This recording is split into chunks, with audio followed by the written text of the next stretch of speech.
Hola, ¿cómo están? Bienvenidos. Muchas gracias por estar con nosotros allí conectados. Gracias por estar en la sintonía de este especial informativo, este podcast sobre la salud en Colombia, la innovación, la acción y la inacción en el sistema de salud colombiano. Los invitamos a que nos cuenten qué piensan ustedes sobre esto de lo que hablaremos hoy, a que compartan este contenido por sus redes sociales, a que nos dejen todos sus comentarios, bien sea los que están conectados ahora en directo o quienes lo vean posteriormente, porque creemos estaremos hablando de asuntos que nos importan a todos los colombianos y en todo momento en este video podcast. La inacción cuesta el precio de no actuar en salud. Hemos invitado a un grupo de expertos porque nos interesa mucho acá en Prisa Media, en W Radio, Caracol Radio, hablar de la salud de Colombia, hablar del sistema de salud.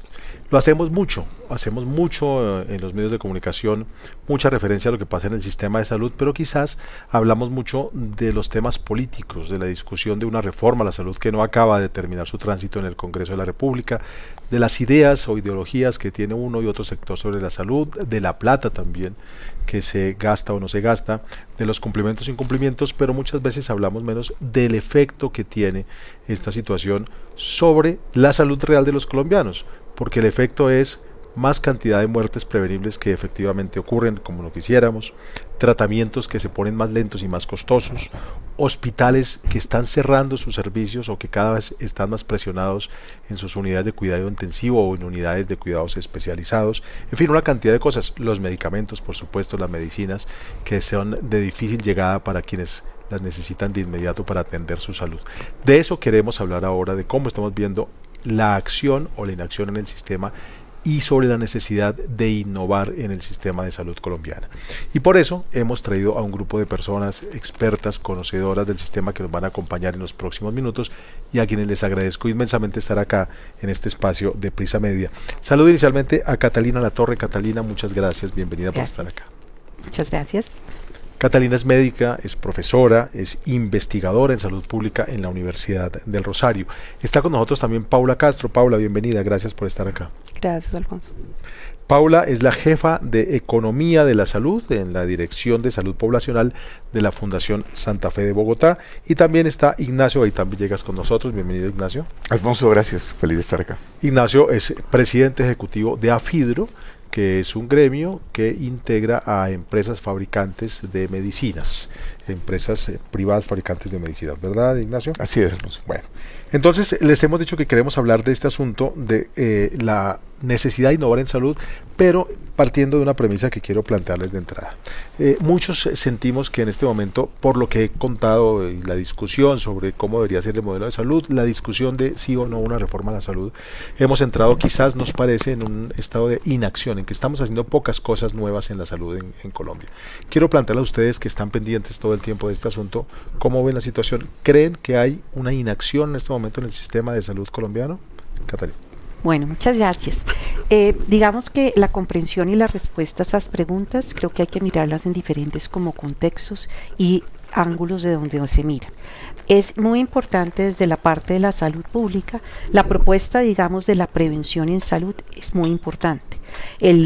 Sin embargo, hoy en día lo miramos y hemos estudiado y sabemos desde los modelos de determinantes sociales de la salud que para transformar condiciones de salud no solo es un problema de prevención y de intervenciones, es un problema que tiene intervenciones jerarquizadas en donde la intervención de los riesgos es parte de esa cadena y se ha identificado, digamos, que esto tiene que tener dominios y se considera la importancia de una intervención oportuna desde la fase perinatal, o sea, un niño que nace con bajo peso al nacer es un niño que puede recuperar su peso con la lactancia materna, o sea, digamos, pero si no recuperamos su digamos, pérdida de peso, va a tener unas limitaciones posiblemente en su neurodesarrollo que le van a traer, digamos, limitaciones en sus oportunidades. Entonces, vamos a reproducir las inequidades. Entonces, el concepto de esa atención oportuna tiene que ver con una estructura grande y organización. Y dentro de eso, el enfoque, digamos, de riesgos y de prevención tiene un peso importante.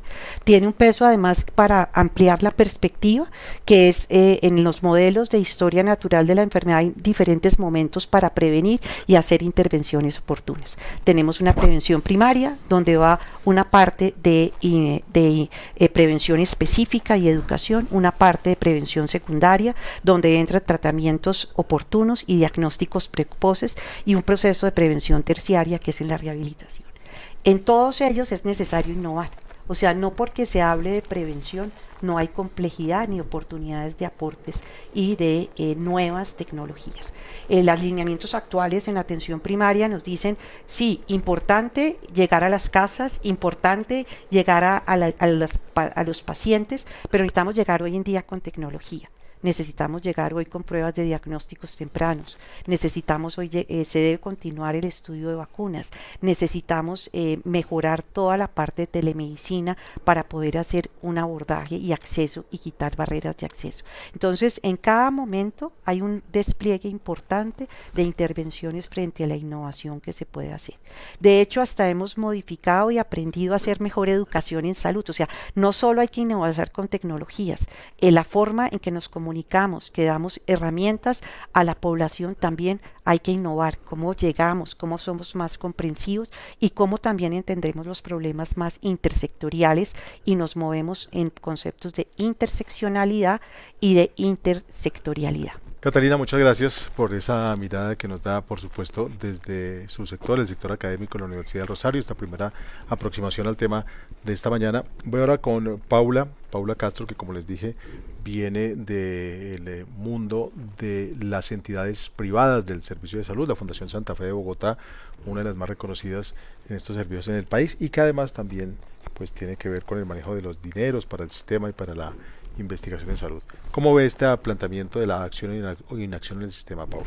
Bueno, más que inacción, digamos que la inacción o las acciones insuficientes en toda esta parte de promoción, prevención de la enfermedad tienen un impacto económico que va mucho más allá del sistema de salud, ¿cierto?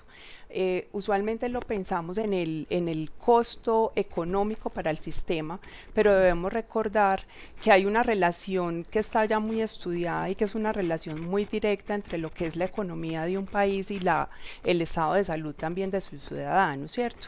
Usualmente países más desarrollados tienden a invertir más en la salud de sus ciudadanos, y ciudadanos más saludables también son más productivos, lo que contribuye con el crecimiento económico de estos países. Entonces hay una relación ahí muy directa, donde realmente cuando tenemos problemas de acción o cuando no tenemos, digamos que una atención adecuada a ciertas condiciones de salud, pues lo que vamos a estar es impactando a nivel macro la economía del país.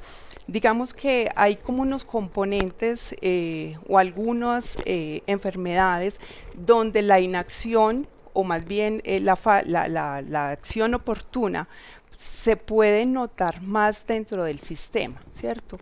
El tema de las enfermedades crónicas no transmisibles, estas enfermedades concentran una carga económica muy importante para el sistema.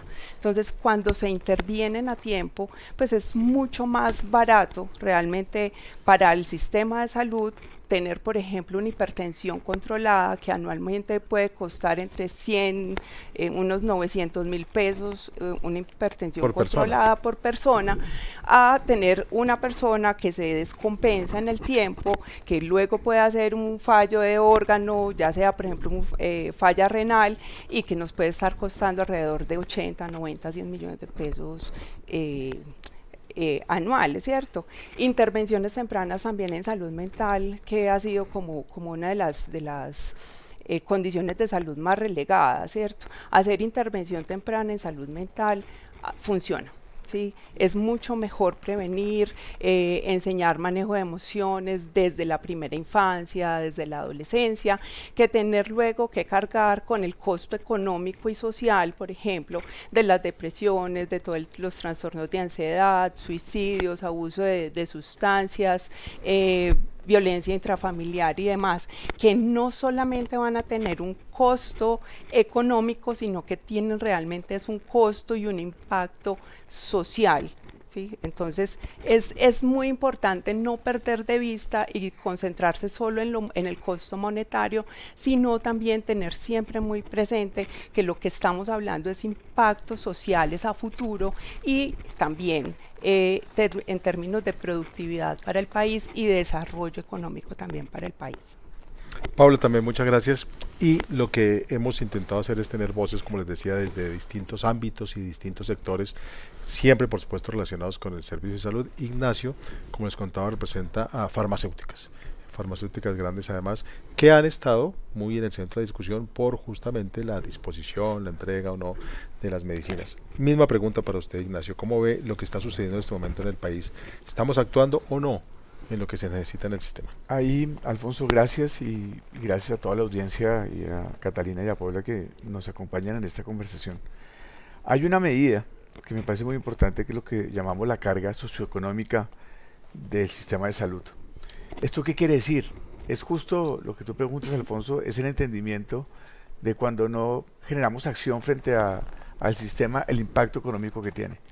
Y creo que nos hacía una perfecta descripción, Paula, poniendo un ejemplo, y yo solo quiero poner otro para entender la dinámica de lo mismo.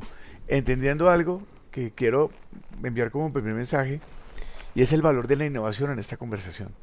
Porque en el caso de los laboratorios que represento, que son estos laboratorios que a través de la innovación han ido generándole valor a la humanidad, y solo pongo un ejemplo que me parece siempre muy didáctico, procuro ser muy didáctico para que todos los que nos ven en el podcast entendamos un poco que esta coyuntura del sistema de salud, más allá de temas ideológicos, se está tratando de vidas y de personas.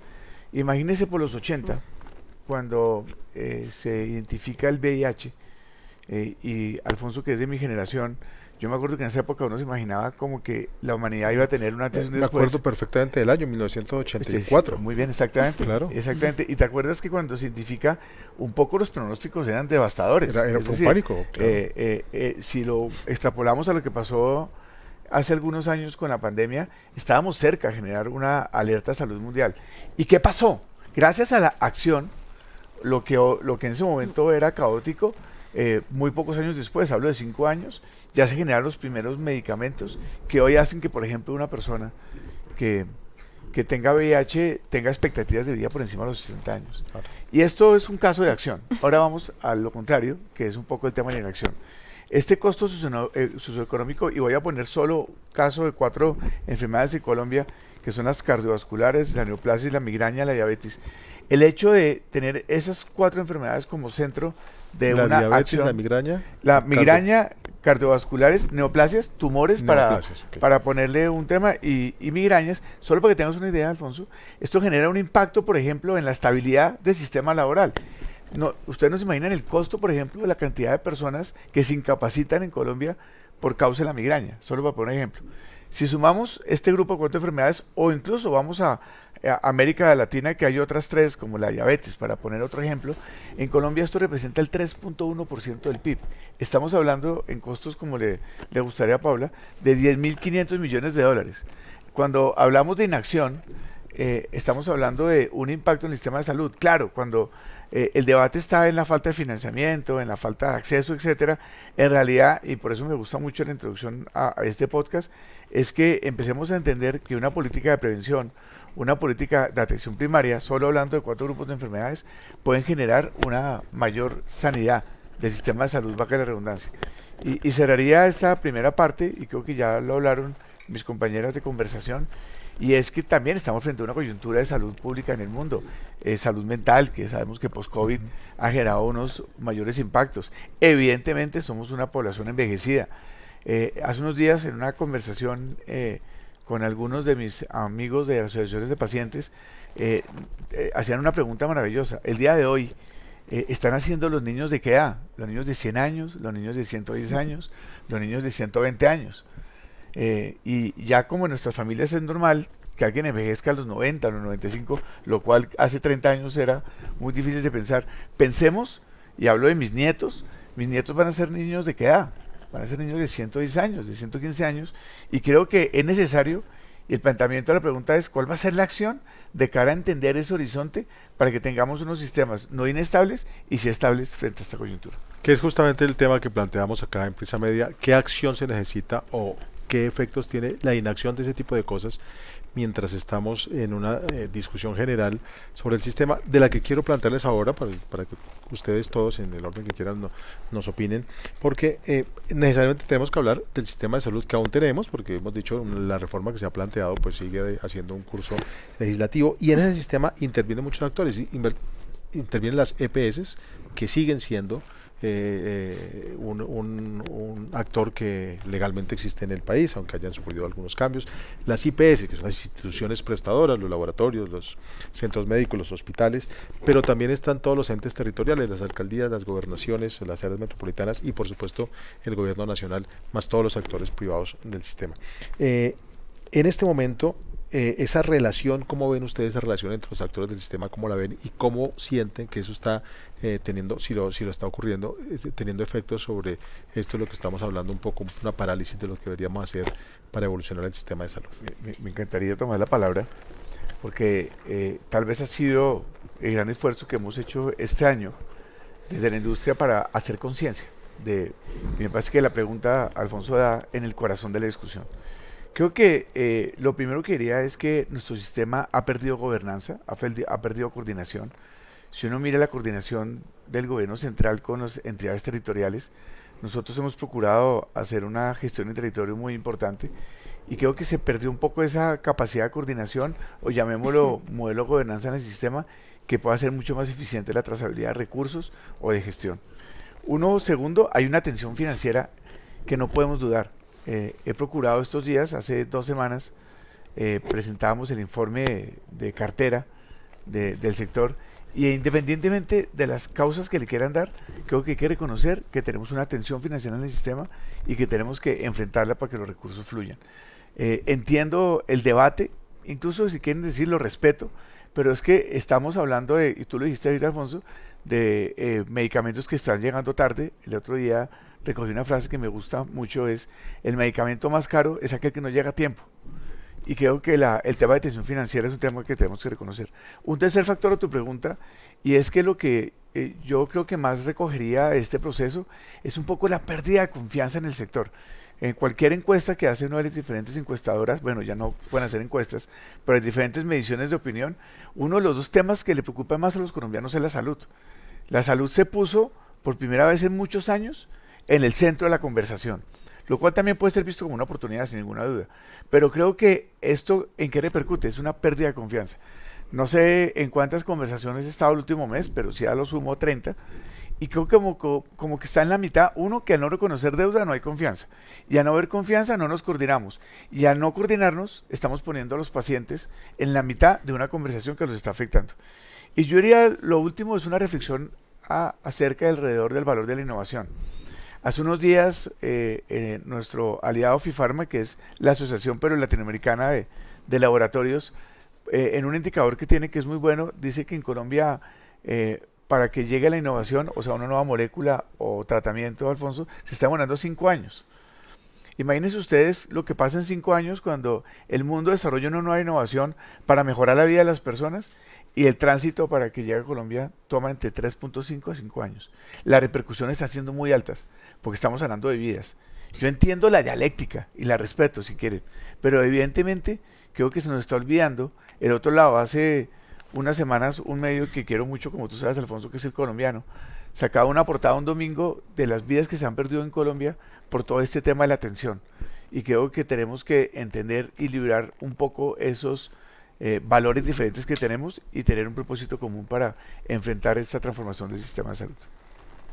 Bueno, pues, ¿qué opinan de este asunto ustedes, Catalina y Paula? Aunque, si me permiten un segundo para Ignacio, porque ya se pueden hacer encuestas. Sí, ya está. No vi el reloj esta mañana. Sí, tiene reloj, gracias. No era noticia, Alfonso. Y las que estaban prohibidas son cuando tienen vocación política. Sí, así es. No prohibidas, no, sino limitadas. Limitadas, sí. Catalina, bueno, Paula. Perfecto. O sea, yo creo que hay que tener una dimensión del sistema es que también nos hemos concentrado mucho en el aspecto del aseguramiento y los recursos. Pero hay otro brazo completo del sistema que es el Plan Decenal de Salud Pública. El Plan Decenal de Salud Pública es una herramienta que el gobierno ha desarrollado y que se está moviendo mucho más posiblemente que los debates del aseguramiento. Los recursos del aseguramiento tienen un gran compromiso con la gestión del riesgo, o sea, cuando financiamos un sistema con aseguramiento, asumíamos que había que gestionar el riesgo para que si las personas se enferman, generan gastos, ¿ya? Conclusión, una lógica de un pago anticipado mediante aseguramiento tenía una premisa de evitar como que, digamos, una alineación a evitar que la gente tuviera compromisos. En este momento hemos roto un poco esa perspectiva de gestión de riesgo por concentrarnos mucho en esos pagos. Entonces eso va a tener unas repercusiones que estamos viendo. Pero existe un compromiso del gobierno con el Plan Decenal de Salud Pública que tiene una vigencia de 10 años hasta el 2031. En esas estructuras hay una gran oportunidad de continuar y de buscar alternativas, pero tienen que estar acompañadas de innovación. O sea, en este plan es donde tiene un eje, donde está la gobernanza, donde está una parte también de la soberanía, digamos, sobre la salud pública, que es un tema que está, digamos, que hay que entender frente a nuestra capacidad de generar innovación con nuestros recursos, donde debe entrar una alianza, digamos, con precisamente con sectores que han avanzado para poder ganar tiempo y no retroceder. Entonces, desde esa perspectiva, poco se habla a veces del Plan Decenal de Salud Pública. El Plan Decenal de Salud Pública tiene unos ejes que son gobernanza, atención primaria, cambio climático, fuerte con toda la incorporación de las medicinas tradicionales, tiene una parte importante de talento humano que sigue siendo una de, digamos, cada vez más uno de los bloques constitutivos del sistema. Tenemos capacidad de un recurso humano para que desarrolle innovación, tenemos capacidad de un recurso humano para que se adapte a las nuevas necesidades de la población, tenemos capacidad de un recurso humano para solucionar unas partes de concentraciones que tenemos, y ahí también hay que entrar cómo entramos con herramientas de innovación y que digamos estén al acceso de la población y que podamos ir solucionando barreras, que es lo que percibimos que cada vez ponemos más, ¿no? Barreras para el acceso que se traducen en desenlaces que no son los que esperaríamos para hacer, pero creo que esa parte del Plan Decenal de Salud Pública hay que empezar también a pedir rendición de cuentas en qué se ha hecho con el Plan Decenal de Salud Pública. Quiero que andemos más en esta parte final que usted plantea, Catalina, pero antes, Paula, si tiene alguna opinión sobre este asunto específico. Sí, yo creo que no podemos perder de vista cuál es el objetivo de los recursos del sistema de salud, ¿cierto? Los recursos del sistema de salud son una bolsa única, independientemente del actor. Entonces creo que tenemos es que alinear como los intereses y los esfuerzos es para volver a poner al paciente en el centro. ¿Sí? Los recursos están para brindarle salud, para proteger a los pacientes, ¿cierto? Y para eso tenemos que propender todos, el Estado, las IPS, las EPS, las entidades territoriales, todos, ¿sí? Todos tenemos, digamos que una meta en común. Hacemos cosas distintas, ¿sí? Tenemos enfoques distintos, uno desde la prestación, otro desde gestión de riesgo, cada uno tiene su tarea dentro del sistema, pero todos tenemos una meta en común y es básicamente mantener la salud de los pacientes, y eso no se nos puede olvidar. Entonces, digamos que debemos es propender por una articulación intersectorial que permita tener, por ejemplo, redes que sean integradas, tener rutas de atención que sean claras, tener información compartida que nos permita tomar mejores decisiones y decisiones más oportunas, ¿cierto? Interconectarnos entre todos para buscar soluciones, pero sin olvidarnos que mientras, obviamente, a veces la discusión está en el flujo de dinero, pues los que están en el centro son los pacientes, y hacia ellos es hacia los que debemos estar pensando, ¿cierto? Entonces, tener toda esta interconexión entre los distintos actores del sistema, pues al final va a ser un gana-gana, ¿cierto? Los pacientes van a recibir su atención oportuna, los pacientes van a estar satisfechos con su cuidado y adicionalmente esa interconexión nos va a permitir, digamos que tener un sistema de salud más saludable en términos financieros también. Quiero unir un poco esto que acaba de plantear Paula, pero también lo que decía Ignacio sobre el análisis de costo, que es tan costoso, dependiendo cómo lo miren el efecto en el tiempo, o esos análisis y revisiones que plantea Catalina que se debe hacer al plan decenal y a otras de las estructuras que tenemos.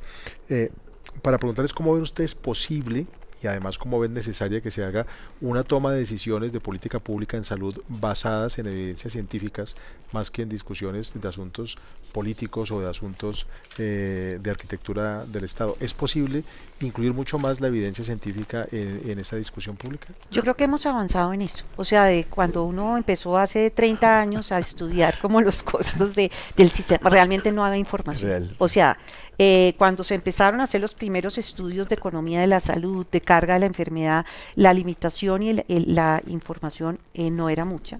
Hoy en día, a través, digamos, del CISPRO, del sistema de información, empiezan a haber datos. Entonces, el punto es cómo hacemos una correcta interpretación de los datos y cómo damos confiabilidad a los datos, ¿ya? Una de las fuentes, por ejemplo, muy importantes de datos que se utiliza para tomar decisiones es los datos de la cuenta de alto costo. O sea, es una fuente importante de información, digamos, pero es limitada porque los datos de la cuenta de alto costo solo son de los pacientes que ya demandaron servicios. O sea, cuando nos aproximamos a las cuentas de alto costo, es la gente que ya hizo el clic y ya está necesitando que es lo que más nos ha llevado a la discusión en los últimos años. Exacto. Correcto. Entonces, falta todavía seguir actualizando información y aprender a utilizarla.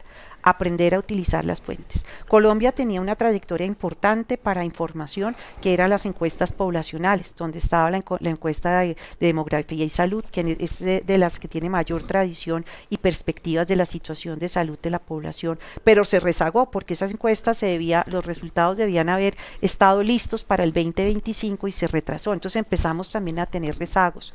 Están dando la encuesta nacional de salud mental, ahí está por hacerse la encuesta, sabe que es de las condiciones de la población en envejecimiento. Entonces, la academia, digamos, a través del desarrollo y la participación en encuestas, creo que ha ido avanzando. Pero la utilización por los tomadores de decisiones de los datos, necesitamos que se pueda como interpretar mejor.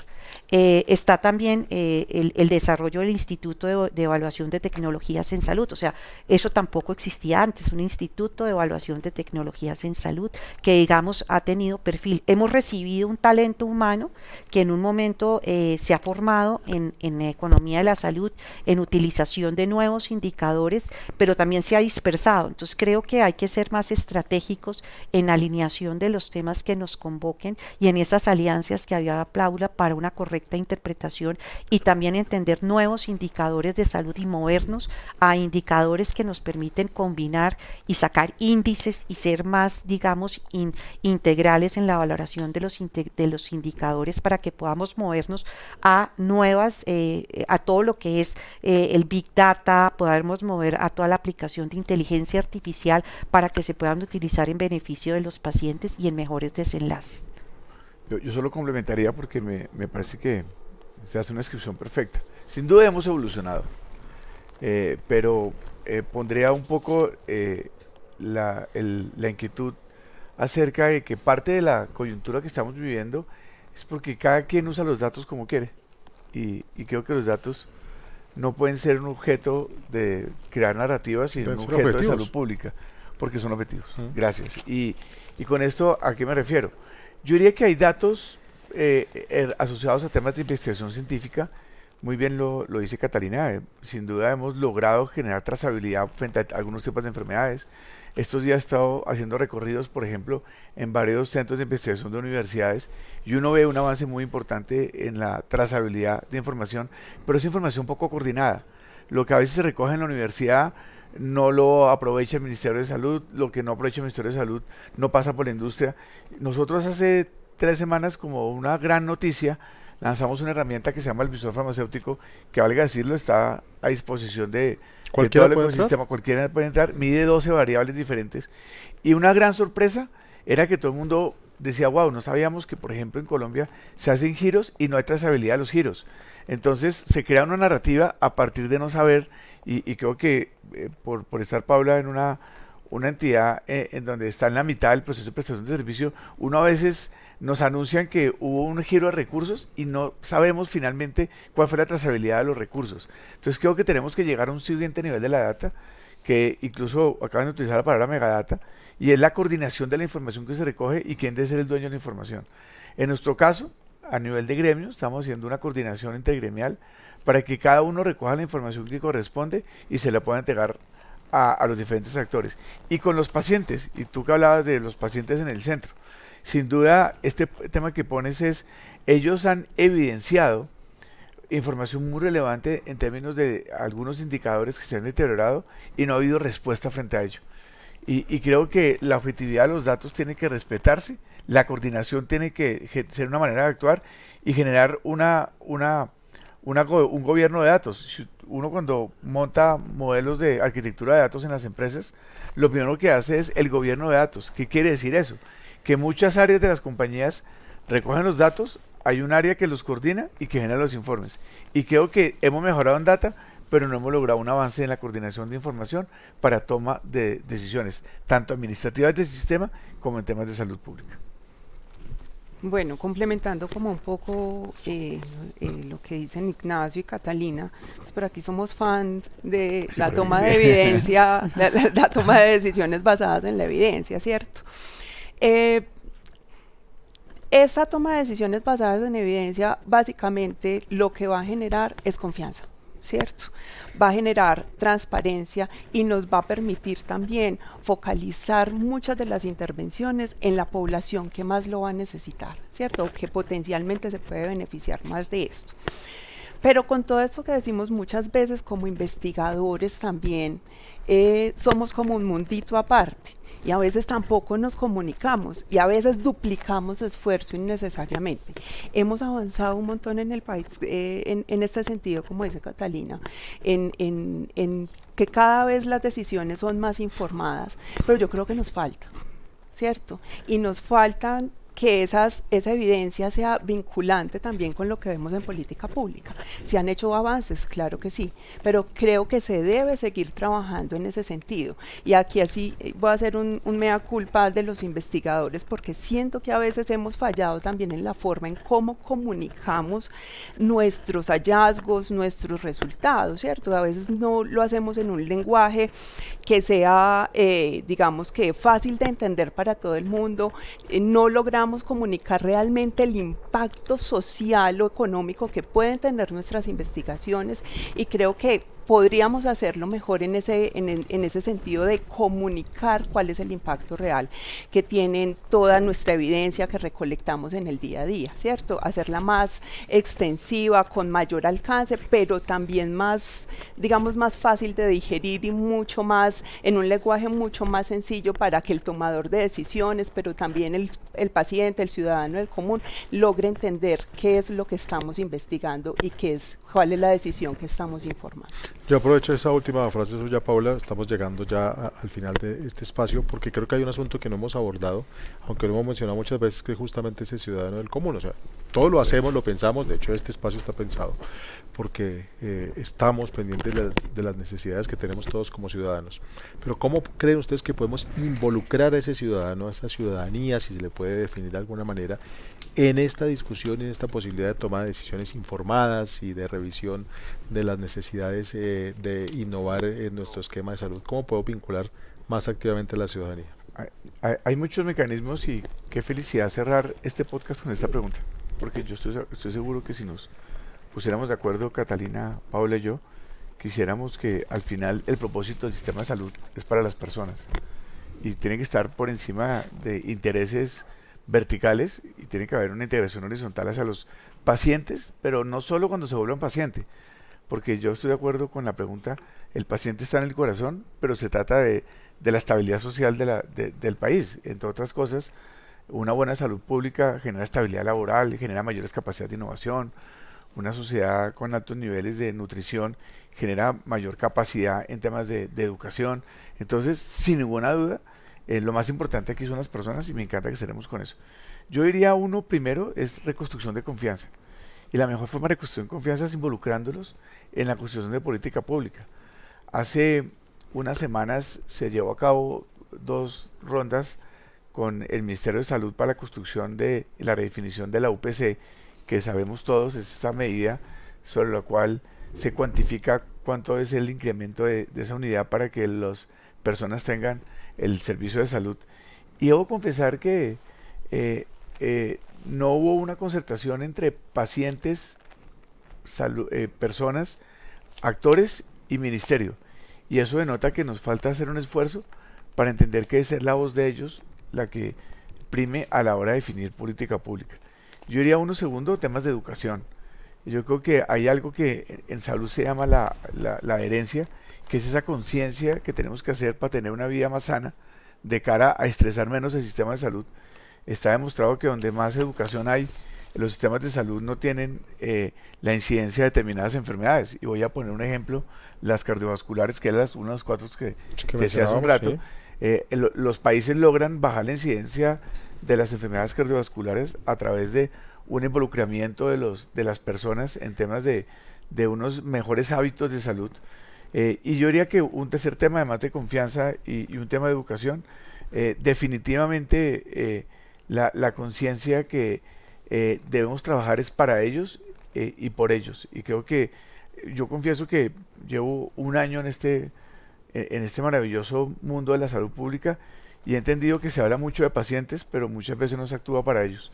A veces hay intereses verticales e incluso a veces se hace política con la salud, y creo que la salud debería estar muy lejos de la política y debería estar más cerca de la idea social. Entonces creo que esta idea de las personas en el medio debe ser un compromiso concertado a través de todos y no olvidarnos de ellos y comenzar discusiones que a veces no generan soluciones. Paula. Bueno, yo creo que la clave para incorporar o incluir al ciudadano, a los pacientes en cada uno de estos programas, en cierta medida puede ser fomentar el tema de la corresponsabilidad. No estoy diciendo pues con esto de que vamos a cargar al paciente con toda la responsabilidad de que cuide su salud y fomente su salud, ni de riesgo, ¿cierto? Sino darle herramientas y para que pueda acceder a los servicios de salud que necesita, ¿cierto? Hacer que las rutas de atención sean fáciles, que el trato sea amable al menos, que los pacientes no se sientan culpables, por ejemplo, por sus propios determinantes de salud, que eso es importante, que a veces digamos que se tienden a victimizar también los pacientes por unos determinantes que son propios. Entonces aquí hay que establecer corresponsabilidades entre el paciente, entre los prestadores, entre aseguradores, entre todo el sistema, ¿cierto? La salud, digamos que no es algo una responsabilidad individual, sino que es una responsabilidad colectiva. Lo mencionaba Ignacio, una buena manera de hacer que los ciudadanos participen es involucrándolos en todos los programas de promoción, de prevención, de educación que tengamos con ellos. Desde Salud Poblacional, en la Fundación Santa Fe, trabajamos con comunidades, trabajamos en las regiones, y uno de los factores de éxito que hemos tenido con los programas sociales que hemos implementado es que logramos incorporar a la población objetivo desde el principio, desde el mismo planteamiento del programa de salud que estemos llevando a cabo. Entonces que la gente, digamos que venga, vivencie, que se sienta parte, que se sienta incluida. Una de las cosas importantes, por ejemplo, cuando trabajamos en comunidades, es formar replicadores de hábitos de vida saludable, de todas estos, toda la parte de educación que brindamos a la comunidad, formar unos replicadores que hagan parte de la misma comunidad. Eso permite que aun cuando el programa que estemos implementando, digamos, Fundación ya no está, pero ahí queda la semillita y ahí quedan los materiales, ahí queda la gente con formación que va a seguir replicando en la comunidad. Entonces esto es muy, muy importante importante incorporar a la comunidad dentro de lo que se planea hacer, dentro de los programas de salud, y no simplemente, digamos, que tener ideas maravillosas desde un escritorio acá en Bogotá, sino ir con la comunidad y que haga parte incluso de la construcción de esas mismas propuestas y que logre identificar cuáles son sus reales necesidades en salud. Catarina. Hoy en día hablamos de un término que es alfabetización en salud. Es decir, la gente necesita entender y tomar decisiones informadas en salud. Y la alfabetización en salud, digamos, es cómo hacer que ese ciudadano comprenda los datos, entienda las encuestas, entienda lo que le enseñamos frente a prevención, porque tenemos un discurso que a veces como trabajadores de la salud nos parece muy fácil y muy obvio, y resulta que hay que aprender, hay que ganar competencias y en habilidades comunicativas de los trabajadores de la salud para esa alfabetización. Y hoy en día también hablamos de alfabetización digital porque hemos tomado una ruta que el paciente informado todo se resuelve con apps, o sea, entonces hacemos el aplicativo para que sepa qué hora se toman los medicamentos, hacemos el aplicativo, las apps, ¿no? Entonces, pero digamos, no podemos replicar inequidades si el acceso a tecnología, a señales, no es para todo el mundo. Entonces, hay que trabajar en esa posición de tomas informadas de los ciudadanos, más con toda la parte de fake news, de todo el acceso y bombardeo que hay. Necesitamos trabajar una alineación de lenguajes comunes y de entender los temas de la salud. Hoy en día ya todos estamos familiarizados con UPC porque han bombardeado y se ha dicho los recursos, pero sigue habiendo unos vacíos de comprensión ciudadana y mirar cuáles son esos espacios en que podemos acercarnos a la población, porque la alfabetización en salud no se hace solo en comunidad, también se hace en el hospital. Ya, o sea, no es como asumir que este trabajo solo es un trabajo extramural, sino hay mucho que hacer en los hospitales. Yo a veces imagino como escenarios, por ejemplo, nosotros como universidad trabajamos en Medri, en el Hospital Universitario Mayor, resulta que son 800 camas y Medri tiene un acompañante siempre con cada paciente. Tiene que tener un acompañante. ¿Qué le enseñamos a esa gente? O sea, tenemos muchas oportunidades perdidas en diferentes escenarios para llevar mensajes de comprensión, de prevención y de explicación del sistema para que cada vez más esos ciudadanos que queremos que participen sean informados y tomen mejores decisiones. Muchas gracias. Ella es Catalina Latorre, investigadora del Grupo de Investigación en Salud Pública de la Universidad del Rosario. Estuvieron también con nosotros y les agradezco mucho a Paulo Castro, jefa de la Economía de la Salud en la Fundación Santa Fe de Bogotá, e Ignacio Gaitán, el presidente ejecutivo de AFIDRO. Gracias especialmente a todos ustedes por haber compartido este tiempo con nosotros. Seguiremos en Prisa Media, en Caracol Radio, W Radio, hablando de la salud en Colombia, siempre pensando en el beneficio de todos los ciudadanos. Tengan todos un muy buen día. Muchas gracias.